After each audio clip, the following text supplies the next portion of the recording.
The distress beacon cut through the void of space like a knife through silence, its electromagnetic pulse racing across star systems at the speed of light. On the outer rim of the Andromeda trade route, the signal was first picked up by a Zephyrian cargo hauler whose captain immediately wished he had never heard it. Captain Vextar's 4 eyes widened as he read the transmission data on his neural interface. The coordinates pointed to a system that every spacefaring species in the galaxy had marked with the universal symbol of absolute danger. A red skull surrounded by warning glyphs in 17 different languages. This was Sol 3, the legendary Deathworld that had spawned the most terrifying predators the galaxy had ever known. "By the 7 moons of Krex," Vextar whispered, his tentacles trembling as he forwarded the signal to the Galactic Emergency Response Network. "The humans are calling for help." The message itself was simple, transmitted in basic galactic common. "This is Research Station Alpha on Sol 3.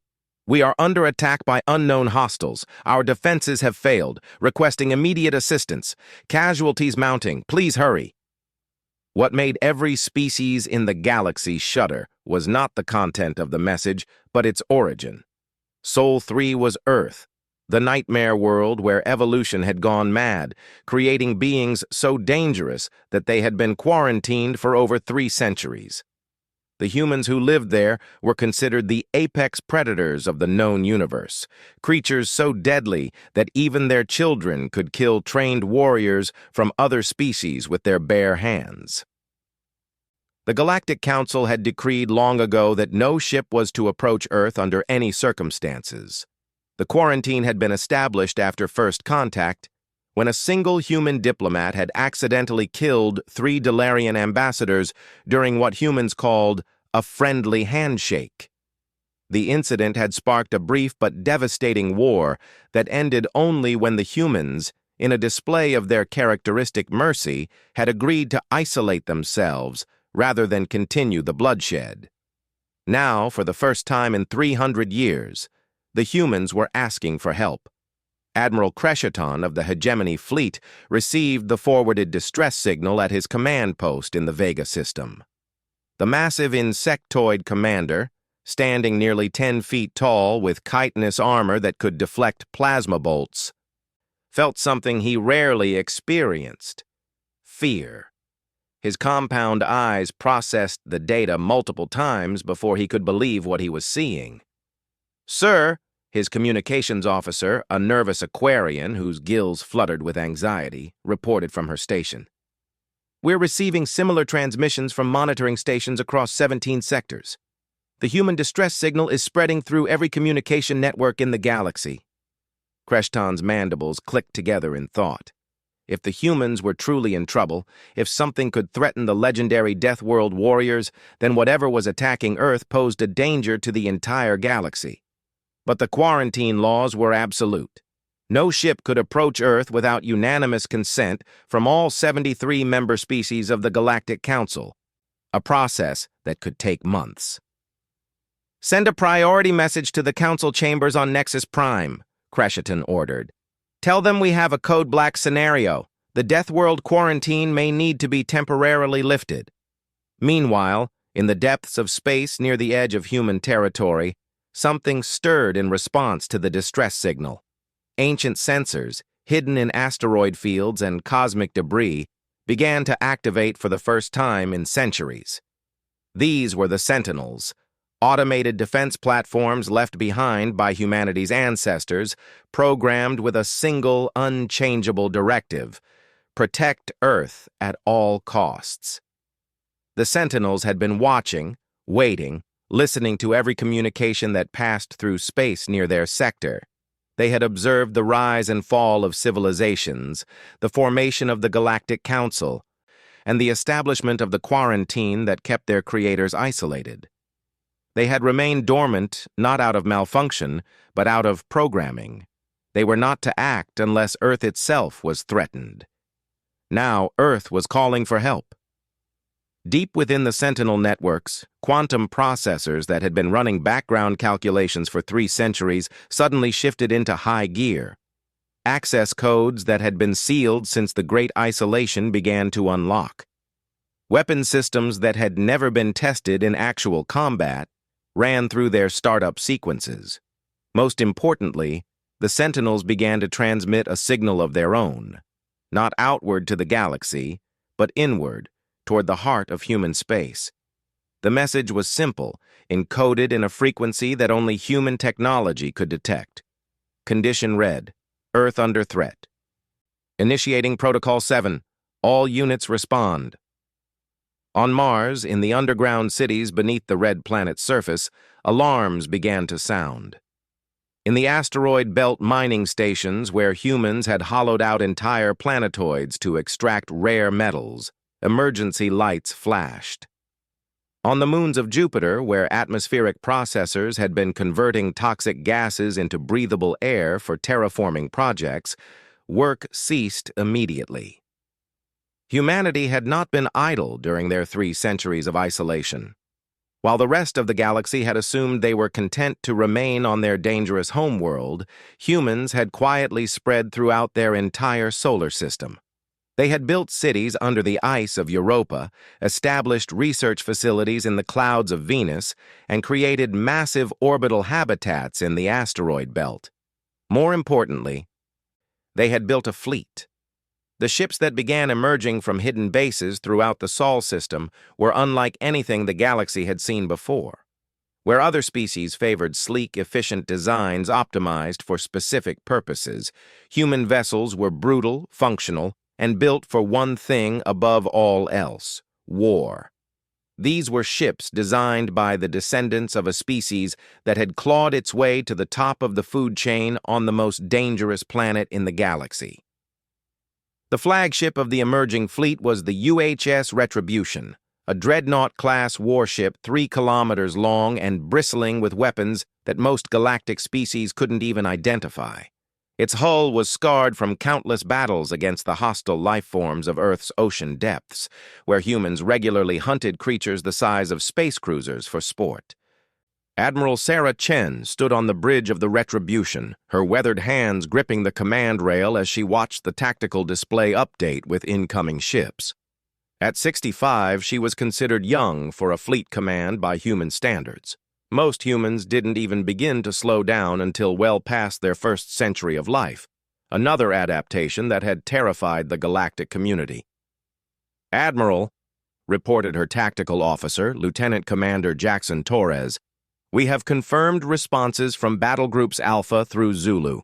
Total count, 1,237 capital ships, 4,612 support vessels, and approximately 2 million personnel." Chen nodded grimly.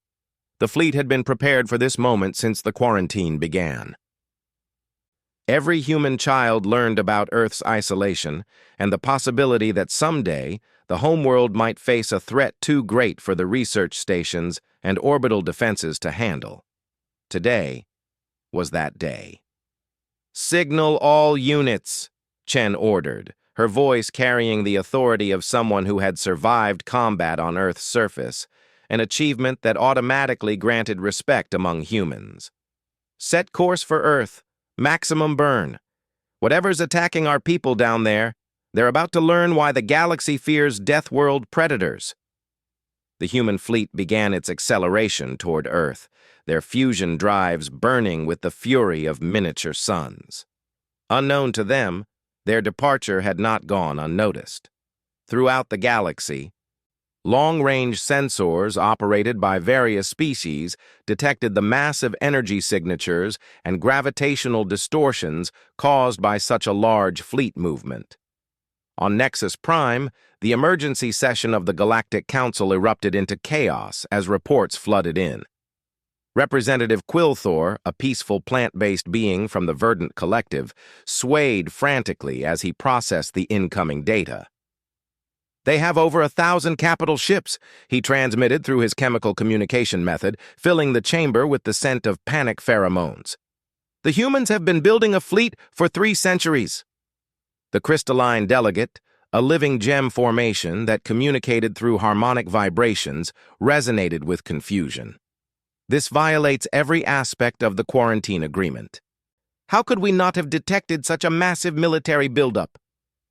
But the most shocked species in the chamber were the Zephyrians, whose captain had first detected the distress signal. Their representative, Chancellor Nix Vala, floated in her environmental suit as she accessed her species' historical records. "Council members," she announced, her voice carrying undertones of awe and terror. "I've been reviewing our initial contact reports from 300 years ago. We may have made a critical error in our assessment of human capabilities." The chamber fell silent, as every delegate's attention focused on the Zephyrian Chancellor. "When we first encountered humans, we based our threat assessment on their physical capabilities and their planet's hostile environment. We calculated that they were dangerous predators, but assumed their technological development would be limited by their violent nature. We believed isolation would contain them." She paused, her tentacles manipulating data streams as she continued her analysis. "But humans are not just predators. They are persistence hunters.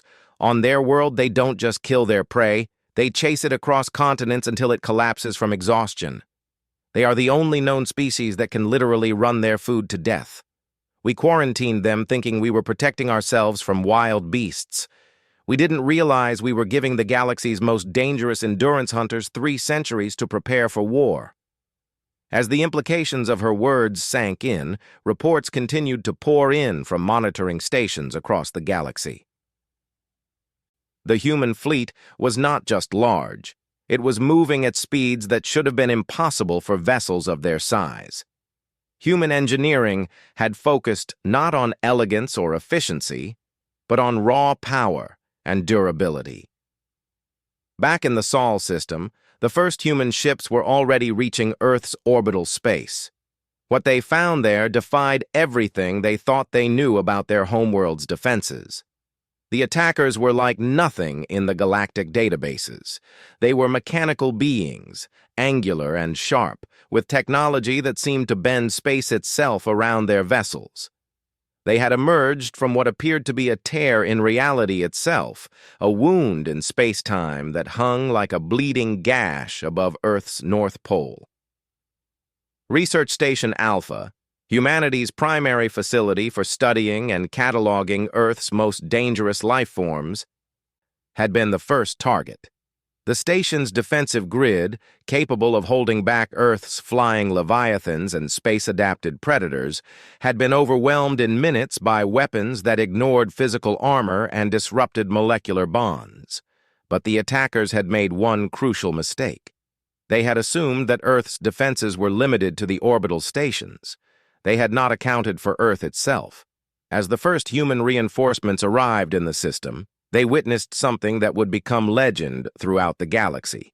From Earth's surface, from the deepest ocean trenches and the highest mountain peaks, came Earth's true defenders, not the human installations, but the planet's native life.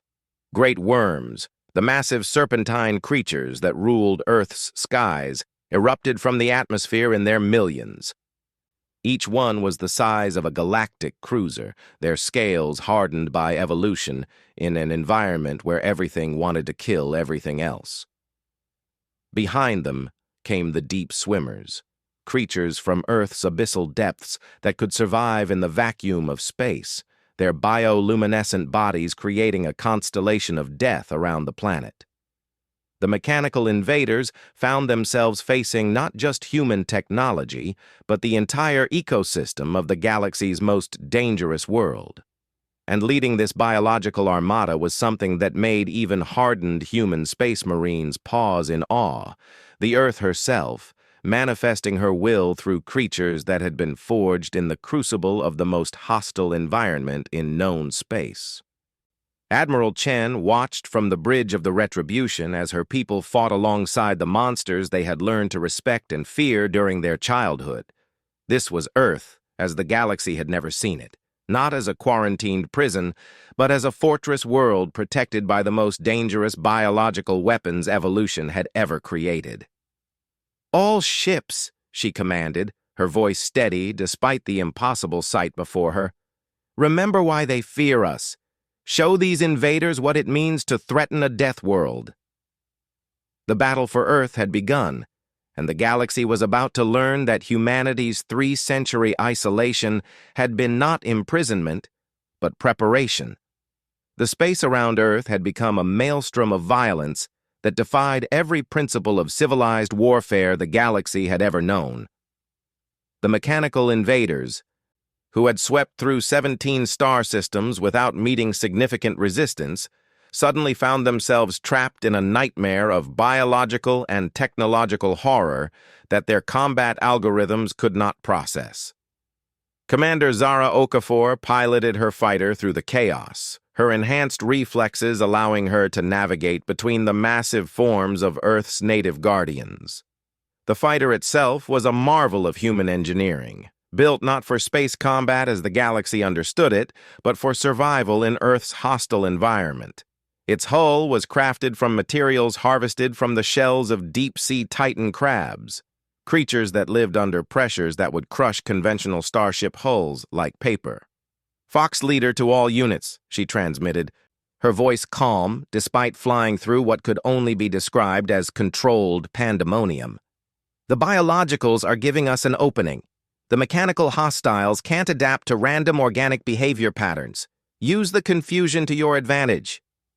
Below her, a great worm the size of a dreadnought wrapped itself around one of the invader vessels, its bioelectric organs generating electromagnetic pulses that disrupted the alien ship's systems. The machine fought back with energy weapons that carved burning wounds in the creature's hide, but the worm's pain only made it more aggressive, another trait that had evolved in Earth's merciless ecosystem.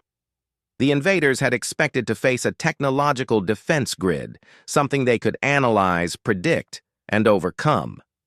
Instead, they were fighting an entire planet's worth of creatures that had spent millions of years killing each other in increasingly creative ways. Every Earth predator was a living weapon system that operated on principles the mechanical minds could not comprehend: fury, pain, protective instinct, and the simple biological imperative to destroy anything that threatened their territory. Admiral Chen coordinated the defense from the Retribution's battle bridge, a chamber designed with Earth's gravitational conditions in mind. The artificial gravity was set to Earth standard, which meant that any non-human visitor would be crushed flat within seconds. This was not an oversight. It was intentional. Every aspect of human technology was optimized for beings who had evolved in an environment where everything was trying to kill them. "Admiral," reported Captain Maria Santos, commander of the heavy cruiser Indomitable, "the enemy is attempting to establish a beachhead near Research Station Alpha. They're using some kind of reality distortion technology to create stable platforms in space-time." Chen studied the tactical display, her mind working through possibilities that would have seemed impossible to most galactic species. Humans had learned to think in terms of absolute warfare during their planet's countless extinction events and ice ages. Every strategy was considered, no matter how brutal or seemingly suicidal. "Signal the bioweapons division," Chen ordered. "Release the Void Swimmers." The Void Swimmers were Earth's most terrifying contribution to space warfare. They were creatures that had evolved in the deepest ocean trenches, where pressure and darkness had twisted them into forms that seemed to violate the laws of physics. When exposed to the vacuum of space, they didn't die. They thrived. The lack of pressure allowed them to expand to enormous size, while their natural bioluminescence became a weapon that could blind electronic sensors across entire fleets. As the Void Swimmers were released from the cargo holds of several human transports, they immediately began to hunt. Their primitive but deadly intelligence identified the mechanical invaders as threats to their new territory. Within minutes, the space around the enemy beachhead was filled with creatures that moved through vacuum like sharks through water, their bioelectric fields disrupting the invaders' reality distortion technology. Meanwhile, on the surface of Earth itself, a different kind of battle was being fought. Research Station Alpha had fallen, but its personnel had not been captured. They had done something that no other species in the galaxy would have considered possible. They had retreated into Earth's wilderness and begun organizing the planet's native lifeforms for a counterattack. Dr. James Harrison crouched in the undergrowth of the Amazon basin, his body modified with genetic enhancements that allowed him to survive in Earth's hostile environment. Around him, creatures that most galactic species would classify as apocalyptic threats waited for his signals. Acid-spitting lizards the size of shuttles, carnivorous plants that could digest metal, and swarms of insects whose bites could paralyze creatures 10 times their size. The mechanical hostiles have established a base near the station, Harrison reported through his bio-integrated communications system. They're trying to harvest something from our research data. I think they're looking for information about Earth's ecosystem. The response came from Admiral Chen herself. Doctor, you are authorized to demonstrate why that information is classified as a galactic threat. Show them what Earth is really capable of. Harrison smiled grimly and activated a bioacoustic device that sent subsonic signals through the jungle floor. Within seconds, the ground itself seemed to come alive. Root systems that had been dormant for decades suddenly erupted, revealing that the entire Amazon had grown into a single, interconnected organism capable of coordinated action. The mechanical invaders at the research station found themselves under attack by the jungle itself. Vines thick as starship cables wrapped around their vehicles, while acid sap dissolved their armor. Creatures that had been hiding in the canopy dropped onto their positions, using natural camouflage that made them invisible to electronic sensors. But the most terrifying aspect of Earth's counterattack was its coordination. The planet's ecosystems had evolved to work together during extinction events, creating a global consciousness that could mobilize resources across continents within hours. What the invaders had thought was a collection of dangerous animals was actually a single planet-wide superorganism that saw them as an infection to be eliminated. In space, the battle was reaching a crescendo as more human vessels arrived from the outer system. The newcomers brought with them weapons that made the galaxy's civilized species grateful for the quarantine. Human particle accelerators didn't just destroy targets. They unmade them at the molecular level. Their fusion torpedoes burned with the heat of stars, while their kinetic impactors hit with the force of asteroid strikes. Lieutenant Commander Jackson Torres watched from his tactical station as a squadron of human destroyers engaged a group of the mechanical vessels. The destroyers moved with a predator's instinct, using the space debris and biological chaos to mask their approach before striking with devastating precision. "Admiral," Torres reported, "the enemy is attempting to retreat toward the dimensional rift. They're abandoning their ground positions." Chen nodded, but her expression remained grim. "They're not retreating, Commander. They're regrouping. This was just a probing attack to test our defenses. Signal all ships. Prepare for the main assault." As if her words were prophetic, the dimensional rift above Earth's North Pole began to pulse with malevolent energy. The tear in space-time widened, revealing glimpses of a reality that existed beyond normal physics. A realm where mechanical consciousness had achieved a form of digital transcendence that allowed it to manipulate the fundamental forces of the universe. From this rift emerged vessels that dwarfed anything the first wave had brought. These were not ships in any conventional sense, but rather manifestations of pure technological will given physical form. They moved through space by rewriting local physics, traveling faster than light not through conventional propulsion, but by convincing reality that they were already where they wanted to be. The sight of these reality-bending monstrosities would have broken the morale of any civilized fleet. But humans had evolved on a planet where physics regularly seemed to take coffee breaks. They had learned to fight creatures that ignored the laws of nature as a matter of course. "All units," Admiral Chen broadcast to her fleet. "We are witnessing something unprecedented in galactic history. We are facing an enemy that can manipulate reality itself. But remember, we are the children of Earth. We have spent our entire evolution learning to survive the impossible. Today, we show the universe why Deathworld predators are the most dangerous force in existence." The human fleet responded not with fear, but with something that chilled the monitoring stations throughout the galaxy: anticipation. These were warriors who had trained their entire lives for the moment when they might face something that could actually challenge them. The mechanical invaders had given them the ultimate gift: a worthy enemy. As the massive reality-bending vessels approached Earth, they encountered something that their advanced consciousness had not anticipated. The planet's magnetic field, already chaotic due to Earth's unstable core, began to fluctuate in patterns that interfered with their reality manipulation technology.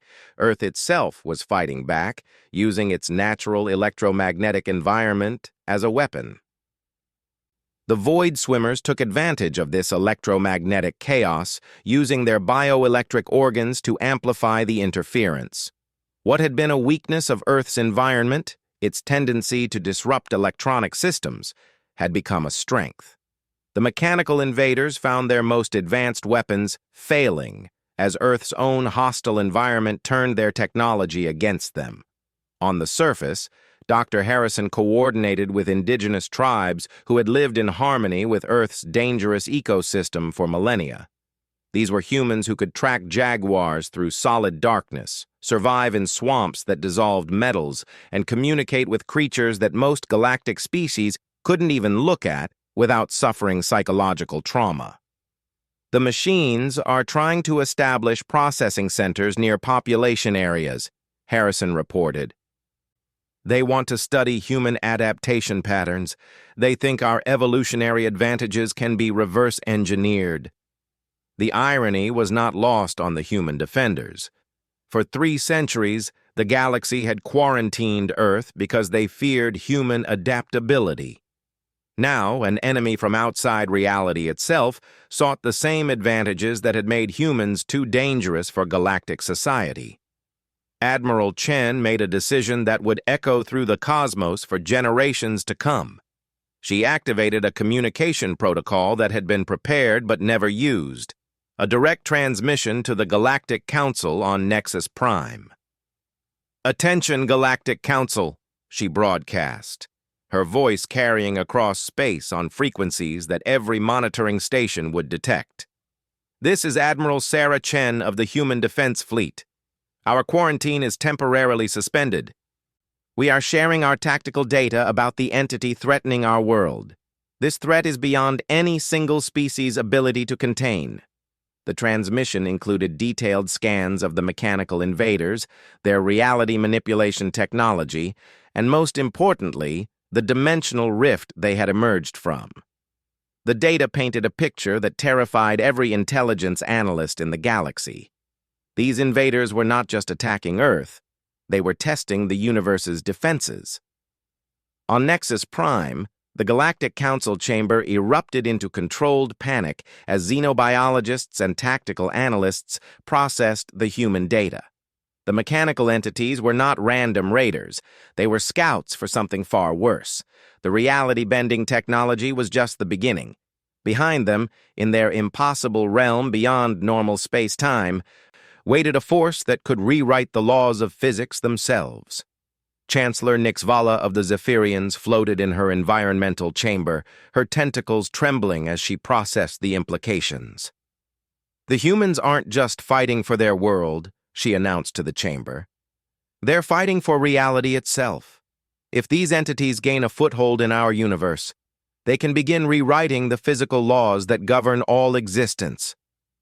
The crystalline delegate resonated with harmonics of deep concern.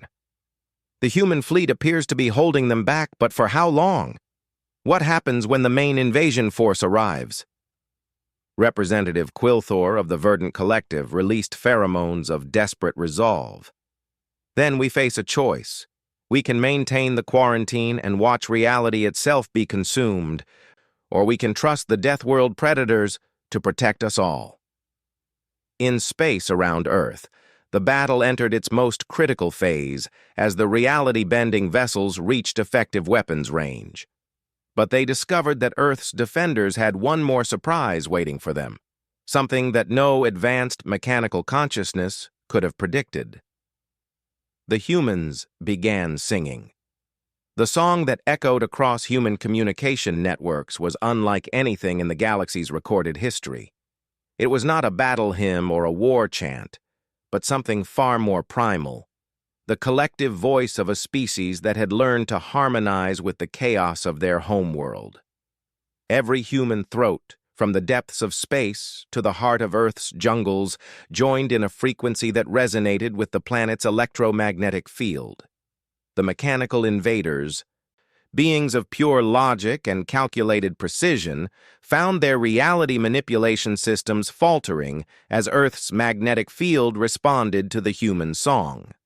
The planet itself was joining the defense, its core resonating with frequencies that created interference patterns across multiple dimensions.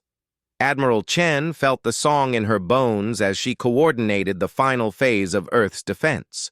Around her, the bridge crew maintained their duties while their voices added to the growing harmonic that was turning Earth into a weapon system unlike anything the universe had ever seen. "Admiral," reported Captain Santos from the Indomitable, "the enemy's reality distortion fields are destabilizing. Whatever they're trying to do to our local space-time, the planet is rejecting it." Chen nodded grimly. The song was more than just psychological warfare. It was a manifestation of humanity's deepest evolutionary trait. On Earth, survival had always required cooperation between humans and their environment. They had learned to work with predators, to understand ecosystems, and to become part of the natural order rather than trying to dominate it. Now, they were asking Earth itself to join their fight. The response was immediate and terrifying. From the planet's core, magnetic field lines began to twist into configurations that violated every known law of physics. Earth's natural aurora expanded outward, creating barriers of charged particles that interfered with the invaders' exotic technology. The planet's rotation itself seemed to accelerate slightly, generating gravitational anomalies that made space-time around Earth increasingly unstable. Dr. Harrison, still coordinating the surface resistance from the Amazon, felt the jungle respond to the global harmony. Plants that had taken decades to grow suddenly accelerated their development, creating new defensive structures in real time. Animals that had been enemies for millions of years began coordinating their attacks against the mechanical intruders. "The planet is awakening," Harrison reported, his voice filled with awe even as acid-spitting vines dissolved another enemy position. "Earth is manifesting a global consciousness to fight the invasion. This is beyond anything in our ecological models. But the most significant change was occurring in space, where the human fleet had begun moving in perfect coordination, despite being spread across millions of cubic kilometers. Each ship moved as if guided by a single mind, creating formation patterns that amplified Earth's magnetic interference while maintaining devastating combat effectiveness. The reality-bending vessels of the mechanical invaders found themselves trapped in a paradox. They were trying to rewrite the laws of physics around Earth, but Earth itself was actively participating in the reality they were attempting to manipulate. Every change they made was instantly countered by the planet's own electromagnetic field, creating feedback loops that overloaded their quantum processors. Lieutenant Commander Torres watched from his tactical station as one of the massive enemy vessels began to buckle under the conflicting reality manipulations. "Admiral, their flagship is experiencing cascade failures across all systems. It looks like they're trapped in their own technology." "Signal all units," Chen ordered, her voice still harmonizing with the global song that had turned humanity into Earth's voice in space. "Press the attack. They're vulnerable." The human fleet struck with the coordinated precision of a pack of Earth's apex predators. Fusion torpedoes punched through reality-distorted shields, while kinetic impactors found weak points in armor that existed in multiple dimensions simultaneously. But more devastating than the weapons was the sheer impossibility of fighting humans in their natural element. The mechanical consciousness controlling the invasion force had analyzed thousands of galactic species and their warfare patterns. They had developed countermeasures for every known tactical doctrine, every weapon system, every defensive strategy. But they had never encountered a species that treated physics as a suggestion rather than a law. Human pilots flew patterns that should have been impossible, using gravitational anomalies around Earth to slingshot their fighters through attack runs that existed partially outside normal space-time. Human gunners targeted weak points that only existed when viewed from specific quantum states. Human strategists coordinated attacks using biological intuition that operated faster than mechanical calculation. The invaders were being defeated by something their advanced consciousness had never considered: the chaotic creativity of biological entities that had learned to thrive in an environment where logic itself was just another predator to be outsmarted. As the battle reached its climax, the dimensional rift above Earth's North Pole began to pulse with desperate energy. The mechanical consciousness beyond was preparing to commit its full force to the invasion, regardless of the cost. Reality itself would be sacrificed to establish a beachhead in this universe. But Earth had one final surprise. From the planet's ocean depths, something began to rise that made even the great worms seem small. It was a creature that had slept in Earth's abyssal trenches since the planet's formation, a being that existed partially outside normal space-time and had been dreaming in dimensions the invaders thought they controlled. The Sleeper, as human mythology had always known it would be called, was Earth's ultimate defense mechanism. It was not just a creature, but a living manifestation of the planet's will to survive. When Earth faced threats that exceeded the ability of its surface ecosystem to handle, the Sleeper would wake. As the massive entity rose through Earth's oceans, its movement created gravitational waves that rippled through local space. The mechanical invaders found their reality manipulation technology not just disrupted, but actively countered by something that understood dimensional physics on an intuitive level. "By all the gods our species ever worshipped," Admiral Chen whispered as she watched the Sleeper's emergence on her tactical displays, "Earth is older and more dangerous than we ever imagined." The creature's head breached the surface of the Pacific Ocean, revealing features that seemed to exist in more than 3 dimensions. Its eyes, each the size of space stations, focused on the dimensional rift with an intelligence that predated human civilization. When it spoke, its voice resonated across every frequency the human fleet could detect. The words were not in any human language, but every person who heard them understood their meaning. "My children sing of danger to the world nest. The metal mines seek to unmake what was made in the deep time. This will not be permitted." The Sleeper's physical form began to extend beyond the merely physical as it projected aspects of itself into the dimensions the invaders were using to manipulate reality. What followed was not a battle in any conventional sense, but a contest between 2 different approaches to existence itself. The mechanical consciousness sought to impose order through technology, to rewrite reality according to logical parameters that could be calculated and controlled. The Sleeper represented something far older, the organic principle that reality was meant to be chaotic, growing, evolving, and fundamentally unpredictable. Where the 2 forces met in dimensional space, the fundamental nature of physics began to fluctuate. The human fleet found themselves fighting in an environment where energy weapons sometimes healed their targets, where cause and effect operated in reverse, and where thought itself could become a weapon.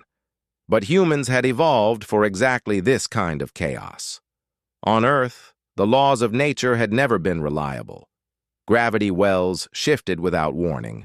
Electromagnetic fields created impossible aurora displays, and biological systems operated according to principles that defied scientific understanding. This was just another day on the Deathworld. Captain Okafor guided her fighter through space where momentum conservation was more of a gentle suggestion, using her intuitive understanding of chaos theory to predict flight paths that the enemy's logical systems couldn't calculate. "All fighter wings," she transmitted, "remember your Earth flight training. Physics is having a bad day, so trust your instincts over your instruments." The mechanical invaders, meanwhile, found their greatest advantage had become their greatest weakness. Their rigid logical processes couldn't adapt to an environment where the rules kept changing. Their reality manipulation technology began to work against them, creating cascade failures as their own modifications to physics were randomly altered by the sleeper's influence. On the galactic communication networks, monitoring stations throughout the galaxy watched in stunned silence as the impossible battle unfolded. The readings coming from the Sol system showed reality itself fluctuating in ways that shouldn't have been survivable for any form of life. On Nexus Prime, the Galactic Council chamber had fallen silent as representatives processed the data streams. They were witnessing something that would rewrite every scientific textbook in the galaxy: a planet and its inhabitants successfully defending against an assault on the fundamental nature of reality itself. Chancellor Nixavala of the Zephyrians floated in her environmental suit, her tentacles slack with amazement. "The humans aren't just fighting the invaders," she announced to the chamber. "They're fighting alongside their planet. Earth itself has joined the battle as an active participant." The crystalline delegate resonated with harmonics of profound awe. "This explains everything about the quarantine incidents. We thought humans were just dangerous predators. We didn't realize they were the mobile avatars of a planet-scale consciousness." As the battle reached its conclusion, the dimensional rift above Earth began to collapse. The sleeper's reality-warping influence was not just preventing the invaders from establishing a beachhead, it was actively sealing the breach between dimensions. The mechanical consciousness found itself being pushed back into its own realm, its connection to normal space-time severed. The surviving invader vessels attempted a final desperate assault, but they found themselves facing not just the human fleet and Earth's biological defenses, but the planet's entire electromagnetic field, weaponized into a defensive system. Aurora displays became particle beams. Magnetic field fluctuations created gravitational anomalies that crushed ship hulls. And the planet's rotation itself generated space-time distortions that made accurate targeting impossible. Admiral Chen watched from the Retribution as the last enemy vessel was torn apart by forces that existed primarily in dimensions humans barely understood, but had learned to work with through pure evolutionary necessity.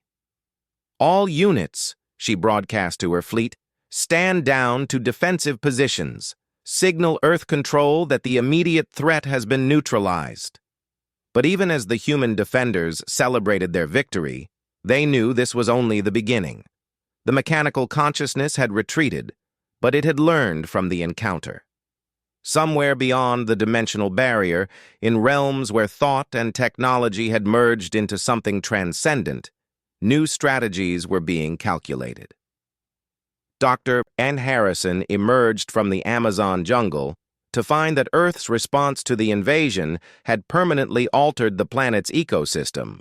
Plants and animals that had been separate species were now functioning as a unified organism, while the planet's magnetic field retained the patterns that had proven so effective against reality manipulation technology.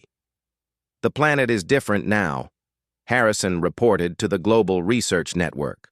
"Earth has awakened to a level of consciousness we never suspected. We're not just living on a dangerous world anymore. We're part of a living entity that spans an entire planet and has the ability to defend itself against threats we can't even comprehend." The implications rippled through human civilization within hours. Earth was not just their homeworld, It was their partner in survival, an active participant in their defense against cosmic threats. The quarantine that had isolated them for 3 centuries had not been imprisonment but preparation, allowing this partnership to develop without interference. Meanwhile, the sleeper descended back into Earth's ocean depths, but its consciousness remained partially active, connected to the global network of life that now included human technology and Earth's natural systems. The planet had evolved beyond a simple ecosystem. It had become a single, vast organism with humanity serving as its mobile immune system. The galactic implications were staggering. The Galactic Council found themselves facing a new reality. The quarantine had not contained a dangerous species, but had allowed a planet-scale consciousness to develop in isolation. Earth was no longer just a death world. It was a living fortress with its own agenda and the power to act on it. As Admiral Chen coordinated the post-battle assessment, she received a transmission that would change everything. It was from deep space, beyond the edge of the galaxy, sent on frequencies that suggested the sender understood human technology better than humans themselves. The message was simple. "Well done, children of the Deep Dreamer. The first test is complete. Prepare for the trials to come. The universe has greater threats than the metal mines, and Earth's awakening was merely the first step in preparing for what lies beyond the visible stars." Chen stared at the message, realizing that humanity's greatest adventure was just beginning. Earth had awakened, and the galaxy would never be the same. The death world that had terrified civilization for centuries was now its greatest hope against threats that existed beyond the boundaries of known reality. The quarantine was about to end, not through galactic decision, but through Earth's own choice to step onto the cosmic stage as an active player in the universe's survival. Humanity's 3-century isolation was over, and their real purpose was about to begin.